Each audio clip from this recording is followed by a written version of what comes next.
Allez, bonjour à tous, bonjour à toutes, hello world.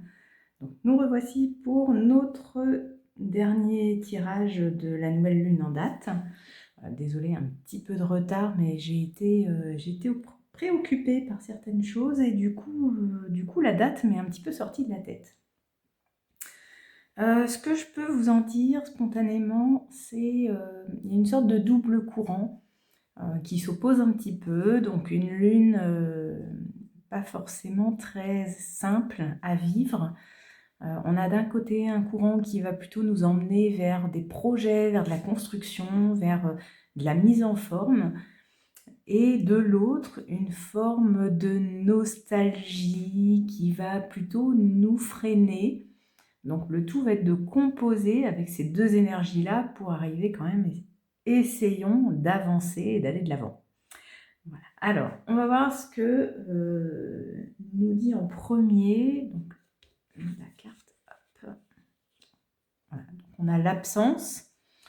L'absence, pour moi, ça me fait penser à l'absence de quelqu'un, l'absence d'envie, je dis d'envie parce qu'il y a un cœur quand même au milieu là qui ressort. Et la nostalgie, parce que là, on voit un petit peu comme si c'était un cheval, comme dans les manèges pour enfants. Donc, moi, ça me fait penser à ça, de la nostalgie, à l'absence de quelqu'un, et où du coup, on va plutôt pas mal être dans le passé, dans une énergie qui est plutôt latente et non pas dynamique. Hein. On voit, il y a quand même peu, c'est tellement symétrique qu'il y a quand même peu de choses qui ressortent de cette carte-là. Néanmoins, on a quand même un petit peu dissimulé une énergie de phénix, donc quelque chose qui peut quand même arriver à ressurgir, hein, si tant est qu'on arrive à s'y connecter. Alors, j'ai demandé plus précisément pour ces trois cartes-là les conseils pour justement arriver à se sortir, parce que moi je sentais vraiment une énergie quand même plombante. Donc j'ai quand même demandé pour ces trois cartes-là plus précisément des conseils à suivre pour vivre au mieux ce cycle lunaire qui, vous le savez, va nous tenir jusqu'à la prochaine nouvelle lune. Alors, je vais regarder quand même s'il n'y a pas de la nudité avant pour pas me faire striker. Là, il y en a une petite quand même. Attendez, je sais ce que je vais faire. A few moments later. Voilà. J'ai coupé un petit peu la vidéo, le temps d'aller vous chercher une censure naturelle, on va dire ça comme ça, histoire que YouTube ne me censure pas la vidéo comme il a eu l'habitude de me le faire dans le passé. Donc les trois cartes, on a l'ordre, la polyvalence, alors moi qui est plutôt une carte, je trouve, un petit peu d'adaptabilité, et l'inspiration.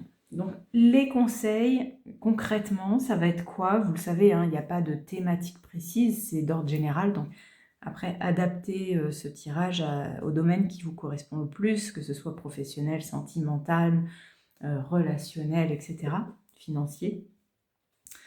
Mais avec l'ordre, on a le fait de prioriser, de temporiser aussi, de se dire, ok, là, à telle action ou à tel projet, je mets tant de temps. Et ensuite, voilà, ça c'est le plus important, donc je passe au secondaire, et etc., etc. Le tout est de s'organiser et pour pouvoir prioriser, qu'est-ce qui est le plus important et dans quoi vous devez mettre votre énergie en premier. Pourquoi? Parce que si on a plusieurs projets en même temps, on a tendance à se disperser, à dire allez, je vais faire 10 minutes l'un, puis 10 minutes l'autre. Et au final, on n'avance pas aussi bien que si on mettait 100% de notre énergie dans un seul projet, et ensuite, une fois qu'il est fait, hop, on met 100% de notre énergie dans le deuxième. Donc là, c'est vraiment ce qu'on nous conseille, c'est de prioriser, de s'organiser. Ensuite, avec la polyvalence, plusieurs choses. On nous demande effectivement de réaménager, ça peut être notre emploi du temps, notre souplesse de timing, et également de ne pas forcément suivre que que ce qui nous semble léger et facile. S'il y a des choses un petit peu compliquées, et ben, ça peut être le moment, même si on n'en a pas très envie, ça peut être le moment de se mettre dedans. Pourquoi? Parce qu'on a une souplesse d'action ou d'esprit qui est là et qui va nous aider. Donc même si on n'en voit pas forcément la couleur, en tout cas on l'a au fond de nous, donc c'est le moment de justement de pouvoir y faire appel.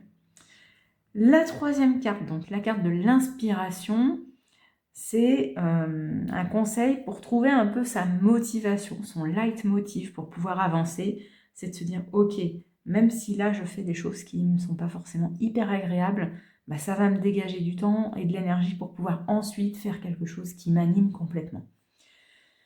Donc on a ce côté justement où on va prendre les choses petit à petit dans l'ordre et imaginons une personne qui va être à son compte, bah, il y a un moment où la compta, il faut la faire, même si c'est pas le corps de métier à part entière que cette personne l'a fait, bah, la compta, va quand même falloir s'y coltiner. Et vous voyez que petit à petit, on arrive comme ça à avancer. Pourquoi je vous dis ça? Parce qu'au niveau des chiffres, on a le 6, donc qui va être quand même très, comme je vous disais, un plombant. Le 6, c'est vraiment, à mon sens, le pire chiffre hein, dans les 9 qui existent, les 10 qui existent même avec le 0.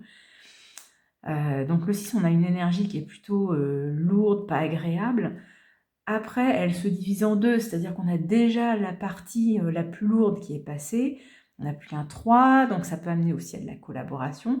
Et ensuite, c'est encore plus léger puisqu'on a le 1 et le 2. C'est-à-dire comme si le 1 était côté gauche, donc c'est le passé, c'est la partie qui nous embêtait vraiment, elle est terminée, on n'en parle plus. Et il nous reste le 2, le côté plus agréable. Donc a priori, on pourrait même se dire, avec cette carte-là, au final, on arrive à trouver entre l'étoile ici et le soleil, sauf que moi, je le vois plus comme une pleine lune. On pourrait plus se dire que le côté désagréable, vous allez le travailler jusqu'à à peu près la pleine lune. Et à la pleine lune, vous allez avoir 15 jours qui vont être plus agréables ensuite. Voilà, j'espère en tout cas que ce tirage vous aura aiguillé. Si c'est le cas, n'hésitez pas à me laisser un petit like, un commentaire ou un partage, ça fait toujours plaisir et ça m'encourage à continuer. Sur ce, je vous souhaite une très agréable journée et je vous dis à tout bientôt.